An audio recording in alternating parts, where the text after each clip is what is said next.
Just replaced the license plate light. So it's not very often that the old Suburban gets to look so shiny like this, that it gets the love and attention that it needs. I gave it a nice good bath inside and out, brushed down the carpets, washed it, waxed it, dink, and it's ready for the prom. It's prom trim ready. Like I said, it's not very often that this old girl gets to look shiny, so or at least this shiny. So I want to take some pictures so I remember what it looks like. I did call it a day early, today early. Stopped working around 12:30 or 1 or so, shot home real quick. Just after 4 o'clock on Friday, whatever day it is, May 2nd, I think. May 2nd, Friday, it's 4:15. Kids will all be here around 6:30, and yeah. So, oh baby, I love the way this truck looks. This is by far my favorite body style of the Chevrolets. It's just digging it, just digging it. Let's look inside and let me show you what's going on with the lighting.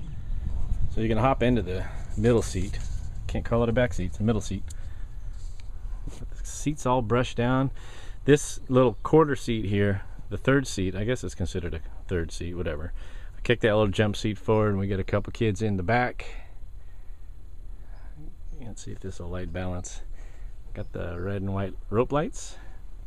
Here's the plug for their music devices. That's on them, it's not on me. And yeah, let's go around back. So we have this is the Chauvet light board that Mr. Tim loaned me. This is what was creating all the chaos, and quite honestly, I've got it kicked up on this old wooden footlocker type box. It keeps the lights just below this level, right? And it's kind of tucked here below the level of the seat. So I don't know. Is it gonna get me in trouble?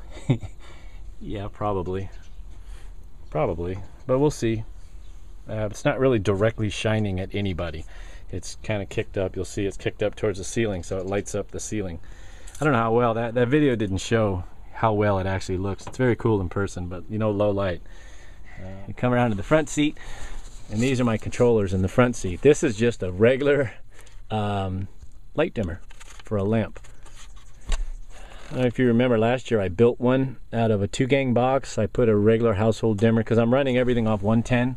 Got my little PowerMate, my small one. I have a bigger one, but it just doesn't need it. These lights, the LEDs don't pull any power, and the rope lights don't pull much power. So this controls the rope lights all on, all off, and then this is the on-off. It's a remote lamp cord. Oh, I forget which is on, which is off. That's probably on. Yeah, I got the old inverter, I got the old Garmin, and Suburban's ready to go. So it's Saturday morning, it's the next day. This Snapdragon is awesome. I think you can tell it's the next day. I've been battling this damn gopher. Anyway, we won't get into gophers. It's about 11:30 on Saturday morning, after the prom. Truck got home in one piece, I might say. It ran like a champ. Kids had a lot of fun. It got a ton of attention driving around with the lights pulsing inside and the music just ripping. Damn the gophers. Let's go inside and see what let me show you exactly how much fun. Ow. I drilled a hole in my hand. That's not fun. I literally, look how swollen that is. I literally drilled a hole through the palm of my hand yesterday, and the drill bit stopped when it hit bone.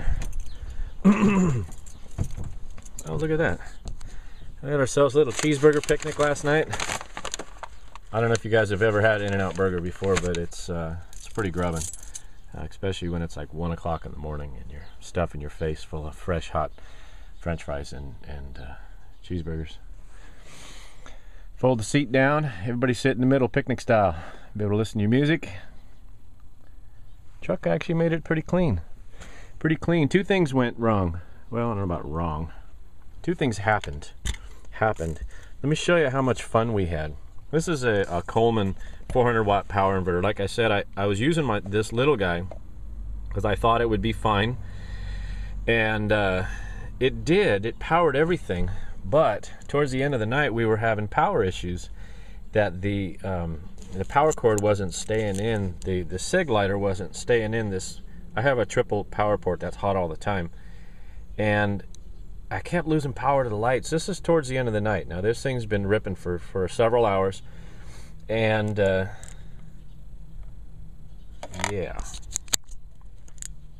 Does that look right? It used to be straight. That's what's weird is this thing has a fuse in it. It's got an internal fuse, and it kind of worries me that it didn't get hot enough to blow the fuse, but it got hot enough to melt the little dauber. And yeah, so like the last hour of the show, I couldn't get this thing to stay in the port. So we didn't have lights, but it's all right. Actually by that time everybody was pretty mellow. They were calming down. It was no longer disco bus. It was, we're tired, we want to go home bus. I still think they're all sleeping. I know my daughter's still sleeping. It's 11:30. But yeah, so that was a fail. And then my damn CD player decided to take a Dixie on me.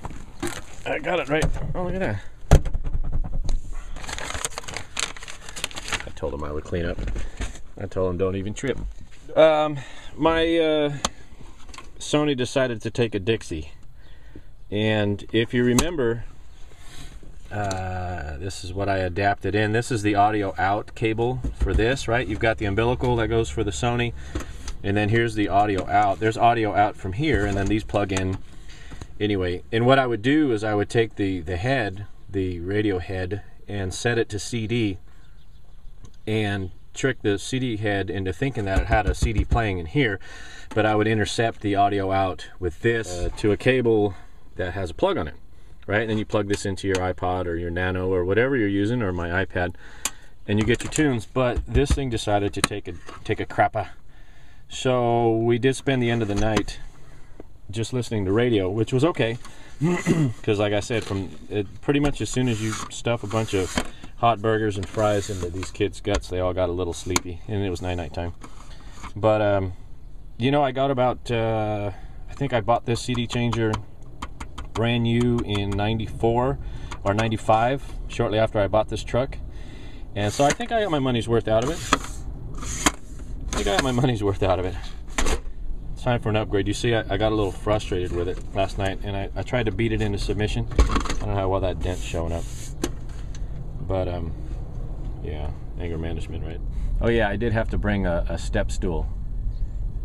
If you guys caught that, that's a little two-step step stool that helped the kids in and out of the truck, because you know, girls in dresses, you don't need to be flashing the world on what they have going on there, so they were easily in and out. Get it in and out of the truck. CDX-52. There's the DOM right there. I don't know, it's kind of small. Will it? No, I'm on macro, I can't zoom in. It's August of 96 apparently is when I bought this. Anyway, just thought I'd give you guys an update. It smells like hamburgers in this truck. I can get all these extension cords out of here. We didn't burn the truck down. We didn't get any tickets. Didn't get any tickets from the lights. Remarkably, these rope lights are very, very visible at the outside of the truck, but the LEDs, when they're reflected off the ceiling there, they didn't really project that much outside of the truck. So it was all good. It was all good. Now I got to get a new dauber. Got to get a new pig shake port. That's just not right. That's just not right. And I got to cover up. I'm painting the engine hoist today. I got to make sure I don't get any of that oil-based primer in my fresh wound. Idiot. I'm such an idiot. Maybe that's a story for another day, how I drilled a hole in my hand. That doesn't look right. That's so phallic. Never mind. All right, I gotta go. See you guys later. See ya.